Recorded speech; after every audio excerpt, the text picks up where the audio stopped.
Top quality और consistent performance के लिए सिर्फ सिल्वर पंप नाम याद रखना।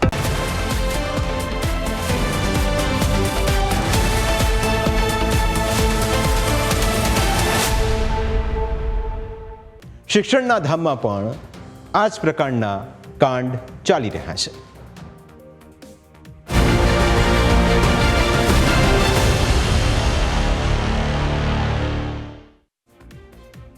શિક્ષણના ધામમાં આ શું ચાલી રહ્યું છે? તમે પણ આવા સવાલો પૂછશો જ્યારે તમને જુદી જુદી ઘટનાઓની હકીકત સાંભળશો। ક્યાંક શિક્ષિકા અને વિદ્યાર્થીનો ચોટલો ન ગમે તો ચોટલો કાપી નાખવાનો, ક્યાંક માસૂમ બાળકી સાથે દુષ્કર્મ આચરીને તેની હત્યા કરી નાખવામાં આવે, ક્યાંક વિદ્યાર્થીઓને મન ફાવે તેમ મારવામાં આવે, અને હવે તો હદ થઈ શાળામાં 20થી વધુ વિદ્યાર્થીઓ સાથે સૃષ્ટિ વિરુદ્ધનું કૃત્ય આચરવાની ઘટના સામે આવી છે। શિક્ષણ જગતને લાંછન લગાડતી આ ઘટના જૂનાગઢના ભેંસાણની છે। ભેંસાણનું અમર શૈક્ષણિક સંકુલ બહારથી જોઈને તો ખૂબ જ સુંદર લાગે, પરંતુ મા સરસ્વતીના આ વિદ્યા મંદિરમાં માસૂમ બાળકો સાથે સૃષ્ટિ વિરુદ્ધનું કૃત્ય આચરવામાં આવી રહ્યું હતું। આ સ્કૂલના 2 રાક્ષસો જ આ જઘન્ય કૃત્યને અંજામ આપતા હતા। શાળાના આચાર્ય અને શિક્ષક રાત્રિના સમયે વિદ્યાર્થીઓને શાળામાં બોલાવતા, દરરોજ જુદા જુદા વિદ્યાર્થીઓને બોલાવી તેમની સાથે અડપલા કરવામાં આવતા અને ત્યારબાદ તેમની સાથે સૃષ્ટિ વિરુદ્ધનું કૃત્ય આચરવામાં આવતું।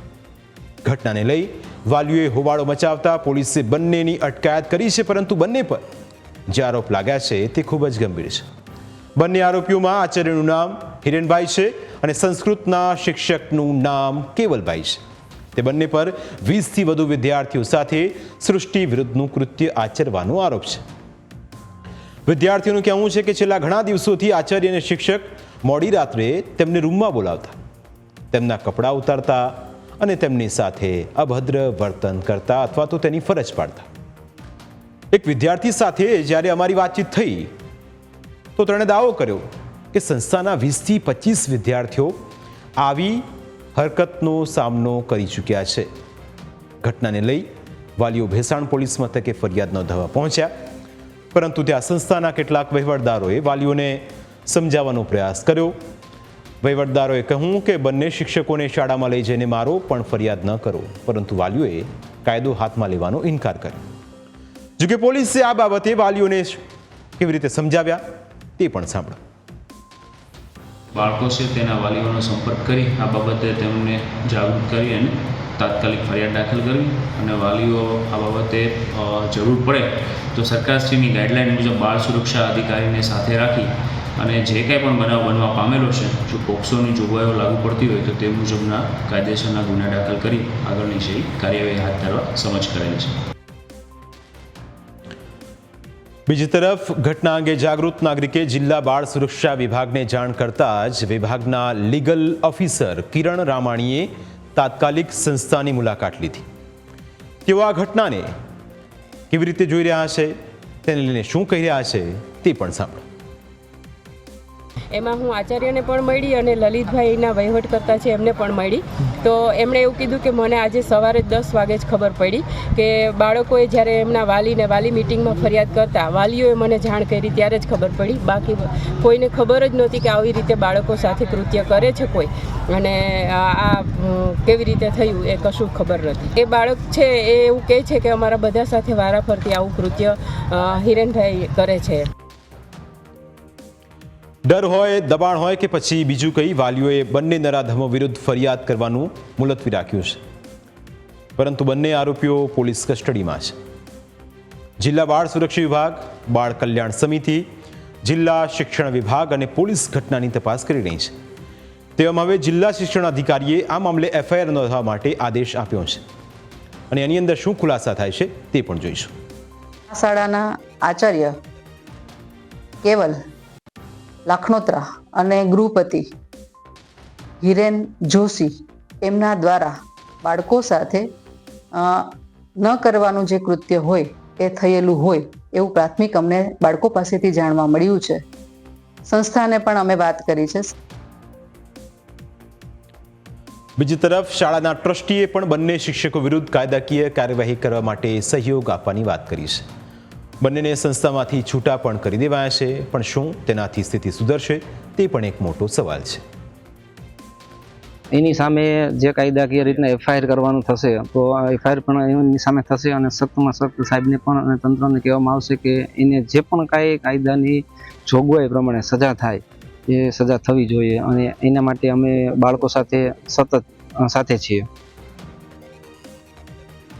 આ ઘટના ખૂબ જ ગંભીર છે, કારણ કે શિક્ષણના પવિત્ર ધામમાં ગુરુ જ હવે શિષ્યો પર નજર બગાડી રહ્યા છે. આવી શાળાઓમાં કેવી રીતે અભ્યાસ કરવો તે સવાલ હવે વાલીઓને પણ મૂંઝવી રહ્યો છે. વાલીઓ ચિંતિત છે. વાલીઓને સતત ડર રહ્યા કરે છે કે શાળામાં ક્યાંક તેમના બાળક સાથે આવી ઘટના ન ઘટી જાય. તેમને સતત ડર રહે છે કે શિક્ષકના રૂપમાં રહેલો રાક્ષસ ક્યાંક તેમના બાળકને પીંખી ન નાખે. આવી ઘટનાઓ બાળકોના કુમળા મન પર ખૂબ જ ગંભીર અસર પહોંચાડે છે. આપણને સવાલ થાય કે માસૂમ બાળકો પર સૃષ્ટિ વિરુદ્ધનું કૃત્ય આચરતા કોઈનો જીવ કેવી રીતે ચાલતો હશે? આવા સવાલો કરીને આપણે જીવ બાળીએ છીએ, કારણ કે આવી ઘટનાઓ વિશે સાંભળીને આપણો આત્મા કકડી ઉઠે છે. મનમાં રોષ જન્મે છે. એક પળ એવું પણ થઈ આવે કે આવા નરાધમોને ગોળીથી વિંધી નાખવા જોઈએ અથવા ફાંસીના માછડે લટકાવી દેવા જોઈએ. પણ આપણે એવું નથી કરી શકતા, કારણ કે આપણને કાયદાનો ડર લાગે છે, સમાજનો ડર લાગે છે. જ્યારે દુષ્કર્મી નરાધમોને કોઈનો ડર નથી હોતો. અજાણ્યા રેપિસ્ટ પીડિત પર અચાનક જ ત્રાટકીને પોતાનો શિકાર બનાવે છે. એક વખત બળાત્કાર કર્યા પછી જો તેનો ન પકડાય તો પછી તેમનો આત્મવિશ્વાસ સતત વધતો જાય છે. તેમનો આ સિલસિલો ચાલતો જ રહે છે. જ્યાં સુધી તેઓ પોલીસના હાથે ન પકડાય ત્યાં સુધી તેઓ માસૂમ બાળકો પર ઠંડા કલેજે દુષ્કર્મ આચરતા રહે છે. બીજા પ્રકારના ચાઇલ્ડ રેપિસ્ટ નજીકના સગા સંબંધી કે મિત્ર વર્તુળમાં હોય છે. તેમના પર મૂકવામાં આવેલા વિશ્વાસનો કે વાલીની ગેરહાજરીનો પૂરેપૂરો ફાયદો ઉઠાવીને વિશ્વાસઘાત તે કરે છે. આવા લોકો ગુનો કરે ત્યારે કલ્પના પણ હોતી નથી કે આ વ્યક્તિ પણ ગુનો કરી છે, કારણ કે તે નજીકના હોય છે. સન્માનપાત્ર હોદ્દો ધરાવતા હોય છે, જેમ કે શિક્ષક પર સૌને ભરોસો હોય. વાલીઓ પણ વિચારતા હોય કે બીજા ભલે ગમે તેમ હોય, પણ શિક્ષક તો આવું નહીં કરે અને એમના બાળક સાથે અન્યાય પણ નહીં થવા દે. પરંતુ અહીં તો શિક્ષક જ રાક્ષસ બનીને બાળકો પર ત્રાટકે છે. હવે વાલીઓને વિશ્વાસ કોના પર કરવો તે પણ એક મોટો સવાલ છે. જો કે આખી આ ઘટનાની અંદર વાલીઓ કેમ ચૂપ રહ્યા તે પણ મોટો સવાલ છે.